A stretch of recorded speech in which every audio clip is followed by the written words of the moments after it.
The average American household wastes over $1,800 a year on things they cannot even remember buying, a phantom expense that simply vanishes into forgotten subscriptions, impulse snacks, and that extra round of drinks you did not really want. Meanwhile, the average Japanese household saves over 25% of their income, a rate that seems almost mythical to anyone whose bank account feels like a sieve. I was that person. I was the one checking my balance on a Wednesday and genuinely wondering if I had been robbed. And then a Japanese friend showed me a method so old, so shockingly analog, that I laughed out loud. It is called Kakebo. I tried it for 30 days. I saved $500 without budgeting a single dollar in the traditional sense, without an app, without a spreadsheet, and without ever feeling deprived. This is the story of how a simple notebook became the most effective financial tool I have ever used, and how you can start tonight. Kakebo, pronounced Kakebo, translates simply to household financial ledger. It was invented in 1904 by a Japanese woman named Hanny Motoko, the country's first female journalist, who wanted to give housewives a tool to manage family finances with clarity and intention. She was a remarkable figure, a pioneer who believed that financial literacy was the foundation of female independence. She did not design a complex system of envelopes or a rigid allocation of percentages. She designed a deceptively simple practice of asking yourself 4 questions before every single purchase, and then recording the answer by hand, with a pen, on paper. The questions are: how much money do I have? How much do I want to save? How much am I spending, and how can I improve? That is it, 4 questions, a notebook, a pen. And the results for me were nothing short of shocking. Let me start with the moment I realized I had a problem. I was standing in my kitchen on a Tuesday evening, the kind of Tuesday where the sky had been gray all day, and my energy had evaporated somewhere around 2 p.m. I was staring at a refrigerator crammed with wilted kale, 3 half-eaten tubs of hummus with lids that did not quite match, and a block of $30 artisanal cheese I bought for a dinner party that never happened because I got too tired to host it. I had just swiped my card for a $47 lunch delivery, a meal I ate over my keyboard in 11 minutes while answering emails, the broth soaking into the cardboard container as I typed. I made good money. I had no debt besides a reasonable car payment. And yet, every single month, I was dipping into savings just to cover the gap between what I earned and what I spent. I was not buying luxury handbags or first-class flights. I was bleeding money through 1,000 tiny, mindless cuts. The American way of budgeting had failed me. I had tried the apps that link to your bank account and scold you with red notifications that buzz your phone during dinner. I had tried the spreadsheets with 50 categories and color-coded cells that took an entire Sunday afternoon to update. I had tried the aggressive deprivation method, where you cut out every joy until you crack on a random Thursday and binge, spend on things you do not even want. None of it worked because none of it addressed the core issue. My spending was unconscious. I was not making choices. I was running on autopilot, and my autopilot had expensive taste in things that did not matter. The Japanese approach, I would learn, treats money not as a math problem but as a relationship. A relationship that requires attention, honesty, and a weekly conversation with yourself. The first thing my friend Yuki told me when she handed me a simple, unlined notebook with a cream cover was, "You do not track your spending to punish yourself. You track it to wake up." We were sitting in her small Tokyo apartment at the time, a space so orderly and calm it felt like a temple. She had a single vase with 1 branch of cherry blossom on her table. She had a small wooden box for her tea. Everything in that apartment had a purpose and a place, and nothing was there by accident. I realized, looking around, that her home was a physical manifestation of her financial life. Intentional. Uncluttered, peaceful. That reframe alone, the idea that tracking my spending was an act of waking up rather than an act of self-flagellation, was worth more than any budgeting software I had ever purchased. Here is exactly how I set up my Kakebo for the 30-day experiment. I took a fresh notebook, nothing fancy, just a simple black-covered journal I found at a drugstore for $4. At the very top of the first page, I wrote my total monthly income after taxes. I wrote it slowly, deliberately, letting the number sink in. This is what I have to work with. This is the full container. Then directly below it, I wrote my savings goal for the month. I did not calculate this based on a percentage or some ideal formula I found online. I simply asked myself, how much do I genuinely want to have left at the end of this month that I am not touching? The number that came to me was $500. It felt ambitious but not impossible, a number that sat right at the edge of my comfort zone. I wrote it down in bold letters. This was the anchor. Every decision for the next 30 days would be weighed against that number. It was no longer an abstract hope. It was a commitment, written in ink, staring back at me every time I opened the book. Below the savings goal, I divided my spending into 4 categories, a structure that comes directly from the traditional Kakebo method. The categories are beautifully simple, and their simplicity is the source of their power. Category 1 is needs. This is your rent or mortgage, your utilities, your basic groceries, your necessary transportation. These are the non-negotiable costs of keeping your life running. Category 2 is wants. This is the tricky one, the category where most of my phantom spending lived. Dinners out, new clothes, streaming services, that fancy oat milk latte. The random Amazon purchase at 11 p.m. when you cannot sleep. Category 3 is culture. This is a uniquely Japanese category that I had never seen in any Western budgeting system.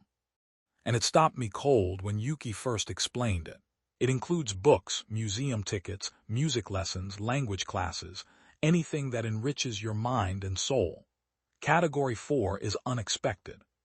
This is the car repair, the medical copay, the wedding gift you forgot about until the morning of the wedding.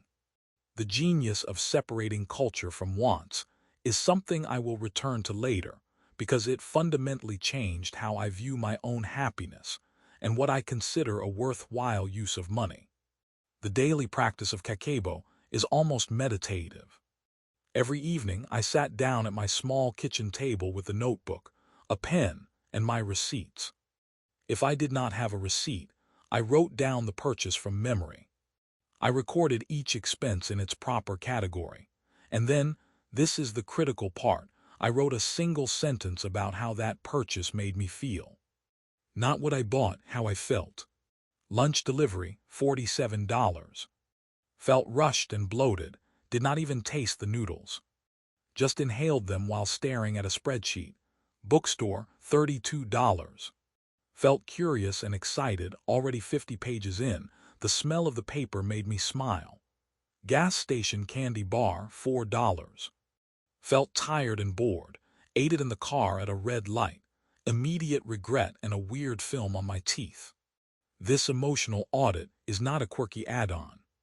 It is the engine of the entire system. By linking every expense to a feeling, I could no longer hide from the truth that most of my spending was not buying happiness. It was buying a brief, hollow distraction from stress, a tiny dopamine hit that faded before I even finished the thing I bought.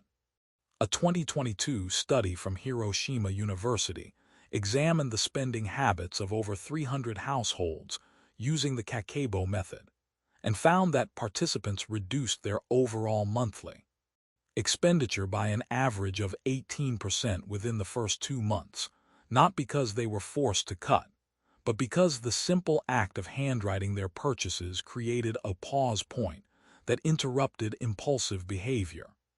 The researchers called this the reflective interruption effect. When you know you will have to write down that $30 impulse buy tonight and attach an emotion to it, the impulse loses its power. This is not about willpower. It is about friction. Modern spending has been engineered to be frictionless. One click, one tap, your face scan at the register. The entire financial technology industry has spent billions of dollars removing every possible barrier between your desire and your purchase. Kakebo puts the friction back, but it is a loving friction, a gentle hand on your shoulder asking, "Is this really what you want?" It is not a wall. It is a pause, and in that pause, wisdom has room to enter. Week 1 of my experiment was humiliating. I sat down on Sunday evening to do my first weekly review, another core ritual of the method. The weekly review is when you tally each category, compare it to your savings goal, and ask the fourth question. How can I improve? I made a cup of tea, opened the notebook, and began to add up the numbers. I stared at the total. I had spent over $300 on wants in 7 days. $300. I had ordered delivery 5 times. I had bought a candle that smelled like a forest I have never visited. I had upgraded my shampoo to some organic lavender thing that cost $28 because the bottle looked pretty on the shelf.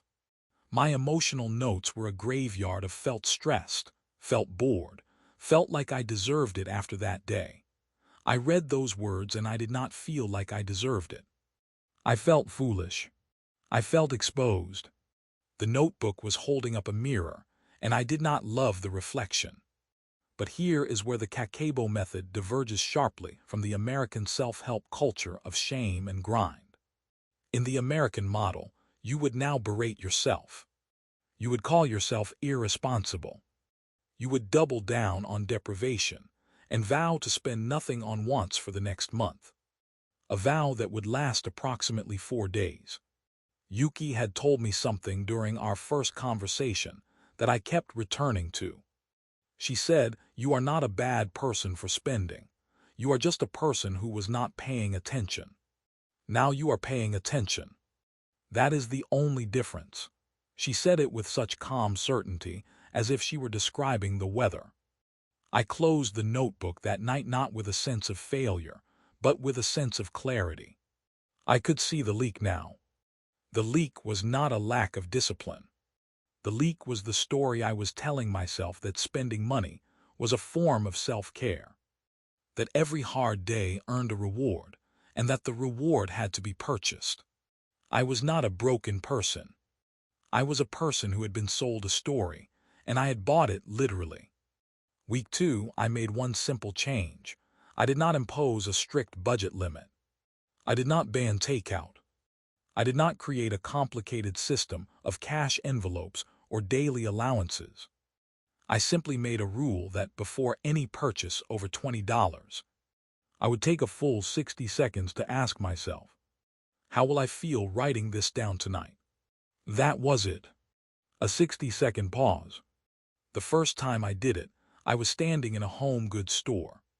The kind of store that smells like cinnamon and has soft lighting designed to make everything look essential. I was holding a $35 ceramic planter shaped like a sloth. It was adorable. It had a little hole in its back for a succulent.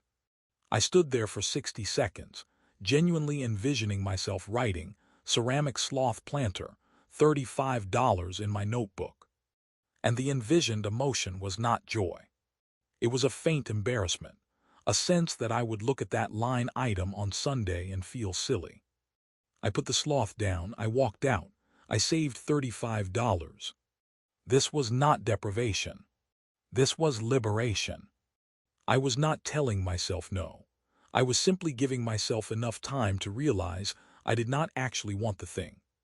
I wanted the feeling I imagined the thing would give me, and the 60-second pause revealed that the feeling was not for sale.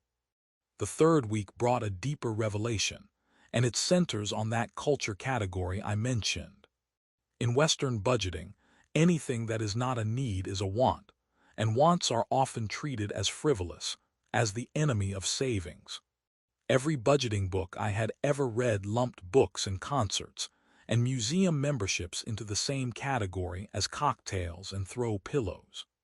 They were all discretionary spending, a phrase that carries a faint whiff of moral failure. But the Kakebo method elevates spending on intellectual and spiritual enrichment into its own sacred space. I had always felt guilty buying books. $40 on a hardcover felt indulgent, especially when I could borrow it from the library or read a summary online.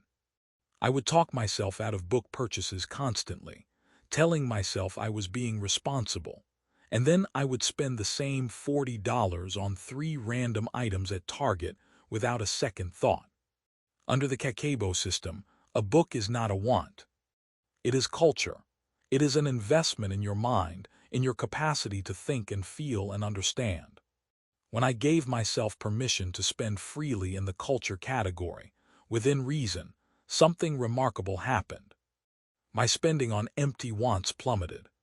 I realized I had been buying candles and fancy snacks and random Amazon gadgets not because I wanted those things, but because I was hungry for stimulation, for beauty, for a sense of growth. The candle was a cheap stand-in for a poem. The gadget was a hollow echo of a new idea. The scented lotion was a substitute for an hour spent looking at art. I was starving for meaning, and I was feeding myself with products that could never satisfy that hunger. Once I started feeding my mind directly, the cravings for junk spending faded. I bought a biography of a Japanese printmaker named Hokusai, a thick book with full-color plates that cost $45. I went to a silent film screening at a local theater, a 100-year-old movie with live piano accompaniment. I bought a ticket to a lecture about the history of tea. I felt richer than I had in months, fuller, more alive, and my wants category had shrunk by over 60%. I had not forced myself to spend less. I had simply started spending on things that actually nourished me, and the empty spending lost its appeal. A 2023 study from the University of Tokyo's Department of Social Psychology found that individuals who categorize spending into meaningful domains, separating hedonic wants from eudaimonic pursuits like learning and art, reported significantly higher life satisfaction even when their total spending decreased. The researchers noted that the act of labeling an expense as cultural imbued it with a sense of purpose, reducing the guilt often associated with non-essential spending. Eudaimonic is a word we do not use enough in English. It comes from Aristotle, and it refers to the kind of happiness that comes from growth, from becoming a fuller version of yourself, as opposed to the hedonic happiness of simple pleasure. A latte is hedonic. A language class is eudaimonic. Both have their place, but we have been taught to pursue the latte and feel guilty about the class. Kakebo flips that script entirely. This is the hidden genius of the method. It does not just tell you to spend less, it tells you to spend better. It redirects your money from the empty calories of consumerism toward the nourishment of real experience. It is not a diet for your wallet. It is a nutrition plan for your life. Week 4 was when the financial result became undeniable. I sat down for my final weekly review, the 4th Sunday of the experiment. The kitchen table had become a familiar ritual space by then. The notebook was no longer an intimidating stranger. It was a companion, a record of a month of waking up. I tallied the month. My total income had not changed. My rent, utilities, and basic groceries were roughly the same as always. But my wants category had collapsed from a typical $800 a month to just under $300. My culture category had risen slightly, from almost nothing to about $120. The net savings was $512. I had hit my goal without a single moment of white knuckling, without a single spreadsheet formula, without ever feeling like I was on a diet. I had simply woken up. The notebook, now filled with my messy handwriting and honest emotions, was not a ledger of shame. It was a mirror, And for the first time in my adult life, I liked what I saw. Let me walk you through the specific rituals that make Kakebo stick, because the method is not just about the 4 questions. It is about the physicality, the slowness, the deliberate rejection of digital convenience. First, you must use a physical notebook and a pen. This is non-negotiable. The haptic act of writing by hand engages the brain's reticular activating system, a cluster of neurons at the base of your brainstem that filters sensory information and prioritizes what we consciously notice. When you type, you process information shallowly, your fingers moving faster than your thoughts. When you write, you process it deeply. Your hand cannot keep up with your racing mind, so your mind must slow down to match your hand. A 2021 study from the University of Tokyo's Graduate School of Medicine found that handwriting financial records activated the prefrontal cortex, the brain's decision-making and impulse control center, to a significantly greater degree than typing on a smartphone or laptop. Your brain literally takes your spending more seriously when your hand forms the letters. There is a gravity to ink on paper that pixels cannot replicate. When you type a number into an app, it disappears into a database and you never see it again. When you write a number in a notebook, it stays there permanent, a witness to your choices. Second, you must do your accounting at the same time every day. I chose 8:30 p.m. after dinner when the day's spending was done and my mind was quiet. The dishes were washed. The kitchen was dim. I would sit at the table with a small lamp on, the notebook open, the pen in my hand. This ritual became a form of evening meditation, a gentle closing of the day's accounts, not just financially, but emotionally. It was a way of saying to myself, the spending day is over. Now we reflect. There is a Japanese concept called shimai, which refers to the act of putting things in order at the end of a cycle, closing the day cleanly so the next day can begin fresh. The daily Kakebo ritual is a form of shimai. You are not just tracking numbers. You are putting your mind in order before you sleep. Third, you must do the weekly review on the same day each week. I chose Sunday morning with a cup of green tea, a habit borrowed directly from Yuki, who does hers every Sunday without fail, sitting at her low table by the window. The weekly review is where the real insight emerges. You are not just adding numbers. You are looking for patterns, the kind of patterns that are invisible in the daily rush, but become glaringly obvious when you see 7 days lined up in a row. You are asking, what happened on Tuesday that made me spend $80 on takeout? And then you remember.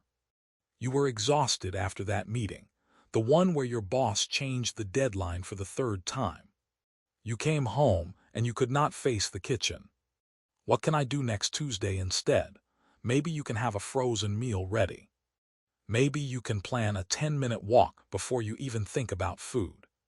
The weekly review transforms you from a passive victim of your impulses into an active designer of your strategies.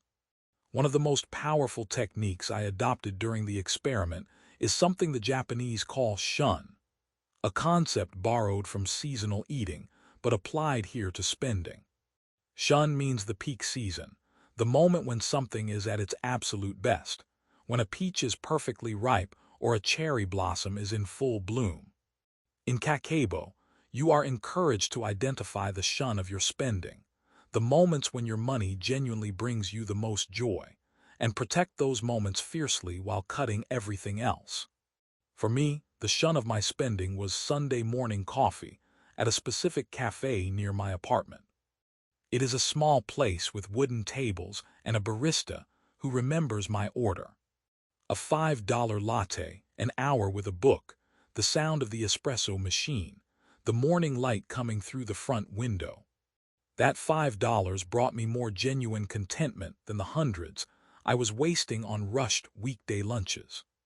So I protected the Sunday coffee ritual and ruthlessly eliminated the Tuesday takeout. This is the opposite of the typical Western budgeting advice, which often tells you to cut the small daily pleasures first, to make your coffee at home, to skip the little joys.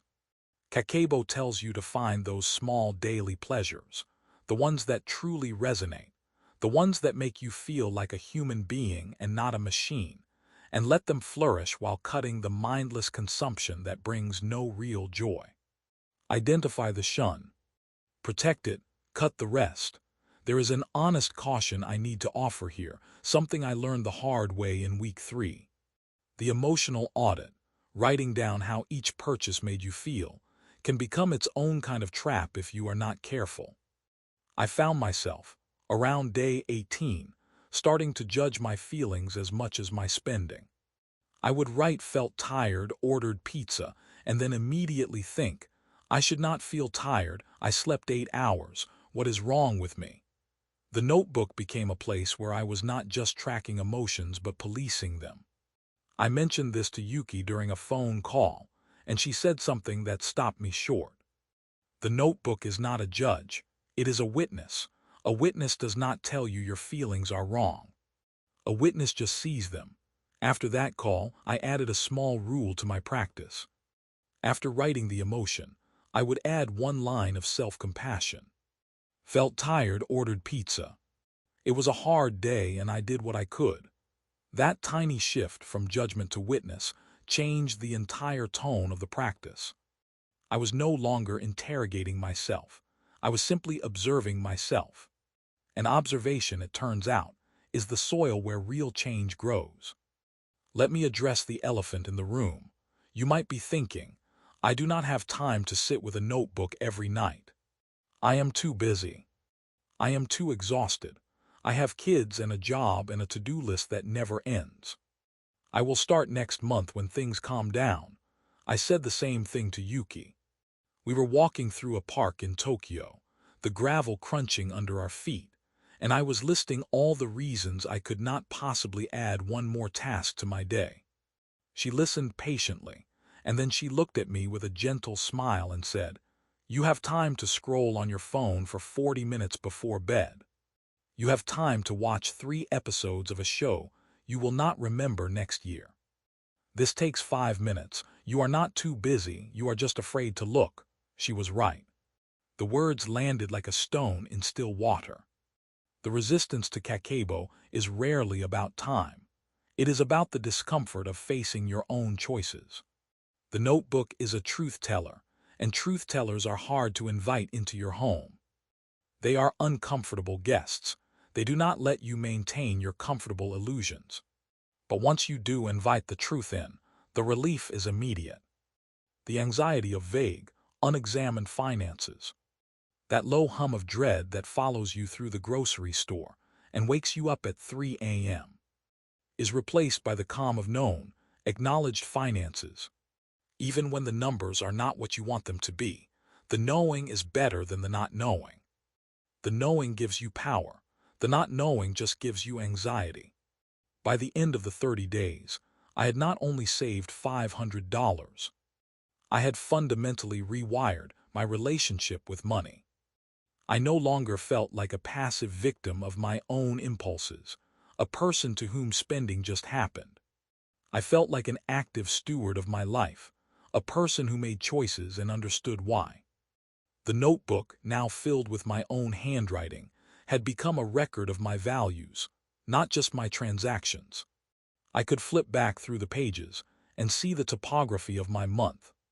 The week I was stressed about a work deadline, the spending spiked. The week I was lonely and bought things to fill the silence, the emotional notes were all variations on felt empty, bought this. The week I was inspired and spent money on a pottery class that I still attend, the note said felt alive, felt like myself. Money had become a tool for self-awareness, not a source of self-loathing. It was no longer a measure of my worth. It was a language for understanding my needs. This transformation is not unique to me. The Japanese government has long recognized the power of Kakebo as a tool for household financial stability. The average Japanese savings rate, hovering around 25% for decades, is not simply a product of high incomes or a stagnant economy. It is a product of a cultural practice of mindful accounting that begins in childhood. Japanese schoolchildren are often taught basic Kakebo principles in home economics classes, sitting at their desks with small notebooks, learning to record their allowance and reflect on their choices. They grow up with the assumption that tracking your spending and your feelings about your spending is as normal as brushing your teeth. It is not a special skill for the financially gifted. It is a basic life practice, like knowing how to cook rice or how to greet a neighbor. In America, we are taught almost nothing about money in school. Most of us cannot remember a single lesson about household finance from our entire education. And what we absorb from the culture is a toxic mix of shame, secrecy, and the relentless message that spending equals happiness, that the cure for a bad day is a new thing, that you deserve it, that you are worth it, that the credit card in your pocket is a permission slip for immediate gratification. No wonder we are drowning. So how do you start tonight? You do not need a special notebook. Though many Japanese stationery stores sell beautiful Kakebo journals with pre-printed categories and delicate paper that feels like fabric. If you want the authentic experience, you can order one online. But you do not need it. You need any notebook, the one you bought 3 years ago and never used. The one sitting in a drawer with a pen stuck in the spiral binding. You need a pen that feels good in your hand, something with a little weight to it. You need 5 minutes. Turn to the first page. Write down your monthly income. Write down your savings goal. The number that makes you feel both hopeful and slightly nervous. The number that sits right at the edge of what you think is possible. Draw 4 boxes for needs, wants, culture, and unexpected. Tonight, before you go to bed, write down every single thing you bought today. And next to each one, write one sentence about how it made you feel. Do not judge the feelings. Do not try to fix them. Just record them like a scientist taking notes in the field. Tomorrow night, do it again. On Sunday morning, tally the week. Look at the patterns. Ask yourself the 4th question, how can I improve? Do not aim for perfection. Aim for awareness. Awareness, I have learned, is the only sustainable path to change. Everything else, the apps, the spreadsheets, the aggressive deprivation, is just noise. The $500 I saved was real. It is sitting in my savings account right now, a quiet cushion against the next unexpected expense. I can see it when I log into my bank, a number that did not exist 30 days ago. But the larger gain, the one I did not anticipate when I started this experiment, is the sense of peace I now feel around money. The low hum of financial anxiety that followed me for years has quieted. It is not entirely gone. I do not think it ever will be entirely gone. But it is quieter, it is manageable. I know where my money is going. I know why it is going there.